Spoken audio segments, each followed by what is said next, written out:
আসসালামু আলাইকুম প্রিয় ভিউয়ার্স, অনেকেই কমেন্ট করেন যে ভারতীয় সীমানা দেখাবেন। তো আমি ভারতীয় সীমানায় রয়েছি, একেবারে সরিষা ফুলের মাছ দিয়ে হেঁটে যাচ্ছি। এই যে আমার পিছনে দেখতে পাচ্ছেন ছোট্ট একটি খাল, নদী আর নেই এখন, এটা খাল। আর খালের উপরেই এই যে দেখা যাচ্ছে ভারতীয় যে পাহাড়। এখানে যে মানুষগুলো দেখা যাচ্ছে সবই বাংলাদেশের মানুষ। এই গরু বাছুর নিয়ে অনেকেই গরু চড়াইতেছে এলাকার মানুষ, অর্থাৎ স্থানীয় বাসিন্দা যারা রয়েছে তারা। মাখনের চর এলাকা, একেবারে সীমানার তল দেশ দিয়ে বয়ে চলা এই নদীর ওপারেই কিন্তু ভারত সীমানা।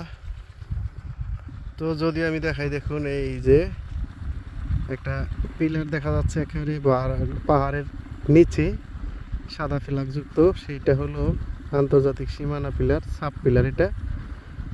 আর পুরা এলাকায় যে গরু বাছুরগুলো দেখা যাচ্ছে, মানুষজন সব কিন্তু বাংলাদেশি মানুষ। গরু বাংলাদেশের গরু, সব বাংলাদেশি গরু। আর এই যে বিশাল বড় একটি পাহাড়।